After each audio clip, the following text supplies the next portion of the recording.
당신은 알고 있나요? 한 집 건너 한 집에서 가정폭력이 발생하고 있다는 사실을. 무관심, 방임, 위협적인 말로 시작된 가정폭력은 통제, 감금, 성적 학대, 폭행 같은 심각한 폭력이 되고 가정에서 학교로 사회로 이어져 결국엔 누군가를 죽음으로 내몬다는 사실을. 가해자는 피해자를 만들고 피해자는 가해자가 되는 악순환의 고리.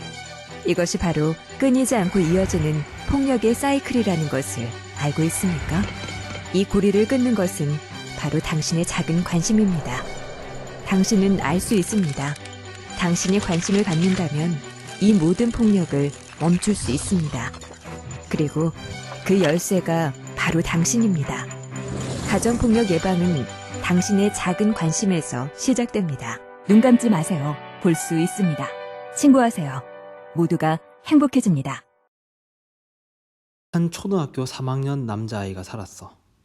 어린 나이에도 불구하고 그 아이는 16시간 동안 쉬지 않고 공부하기도 하는 등 초등학생이라고는 믿기 힘든 고도의 집중력과 끈기력을 보여주는 학생이었어. 초등학교 6학년 때는 토익 900점을 넘기도 하는 등 엄청난 능력치를 보여주는 학생이었지. 당연히 주변의 부러움과 선망의 대상이 되었어. 그런데 중학교에 진학하고서는 이상한 행동을 한 적이 있었어. 어느 날 중학교 전국 연합평가를 쳤는데 전국 석차가 4,000등을 한 거야. 그러니까 학교로 치면 전교에서 1, 2등을 할 정도로 엄청난 성적이었어. 그런데도 굳이 전국 62등으로 성적표를 위조하는 이해할 수 없는 행동을 했던 거야. 왜 그런 행동을 하게 되었을까?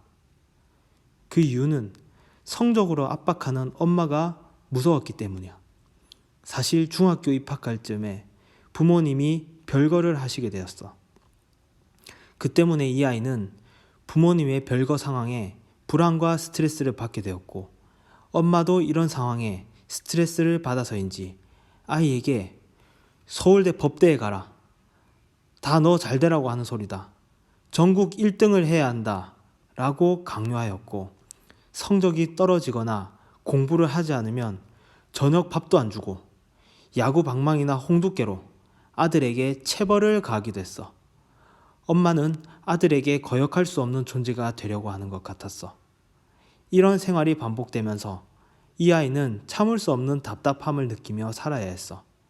그래도 좋을 때는 한없이 좋은 엄마였기에 차마 엄마를 거역할 수는 없었고 꾹꾹 참으며 살았어. 그렇게 시간이 흘렀고 그 아이는 18살이 되었어. 고등학생인 그 아이는 항상 그래왔듯 엄마의 눈치를 보며 성적 스트레스를 받고 지내던 어느 날이었어.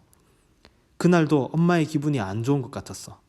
아니나 다를까 성적이 떨어졌다는 이유로 그 아이에게 10시간을 엎드려 뻗치기를 시키고 잠도 못 자게 하면서 골프채, 야구 방망이로 때린 거야. 그 아이는 맞으면서도 자신의 감정을 다스리며 이를 악물고 버텼어. 아이는 속으로 생각했어. 엄마가 날 사랑하지 않는 게 아닐까? 날 증오하는 게 아닐까?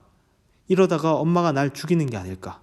라는 생각이 점점 강렬하게 자신을 압도했어.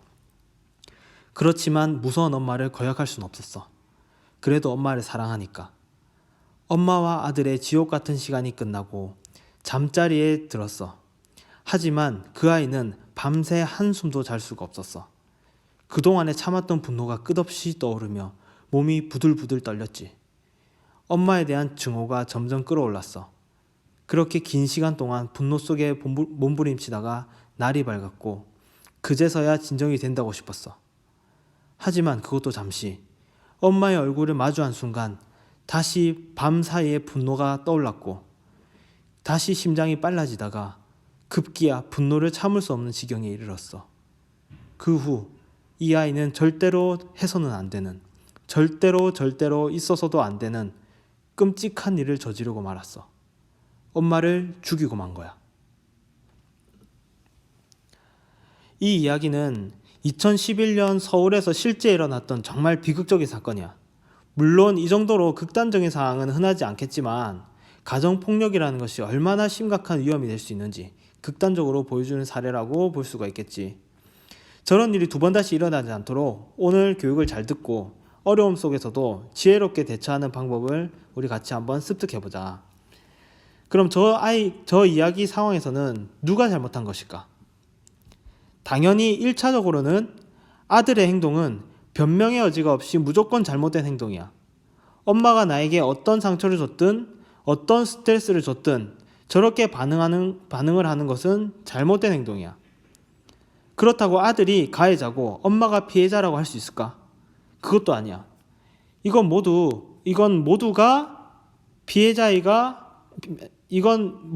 피해자이자 가해자인 상황이라고 볼 수 있다. 대부분의 가정폭력이 이런 복잡한 상황 속에서 발생하게 돼. 저 사건이 일어나기 전에 엄마가 아들에게 신체적, 정서적 폭력을 한 것도 가정폭력이고, 아들이 엄마에게 흉기를 휘두른 것도 가정폭력이야. 이렇듯 가정폭력은 가정에서 일어나는 모든 형태의 폭력을 가정폭력이라고 한다. 지난번에 학교폭력에 대해 배웠었지.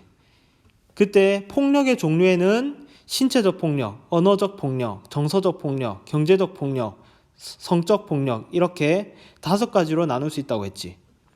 그런 종류의 폭력이 장소만 학교에서 가정으로 바뀐 것이 가정폭력이라고 보면 돼. 이해가지? 부모와 자식, 할아버지, 할머니, 형제, 자매, 남매 간에 일어나는 모든 폭력이 가정폭력이야. 가정폭력은 특별한 가정에서만 발생하는 것일까? 아니야. 누구나 피해자가 될 수 있고 가해자가 될 수 있어. 그럼 만약 내가 저 남자아이의 상황이라면 어떻게 해야 할까? 바로 주변에 도움을 요청해야 돼. 물론 도움을 요청하기는 정말 쉽지가 않아. 왜냐하면 누구에게도 말하고 싶지 않은 악몽 같은 일을 남에게 오픈한다는 것은 너무 힘든 일이기 때문이거든. 그럼에도 불구하고 만약에 이런 상황에 처했다면 용기를 가지고 도움을 요청해야 돼. 문제를 해결하기 위해서는 문제에 맞설 수 있는 용기가 필요하다. 알겠지? 그럼 누구에게 도움을 요청할까? 어렵게 생각할 필요가 없어. 학교 선생님도 괜찮고 친구도 괜찮아.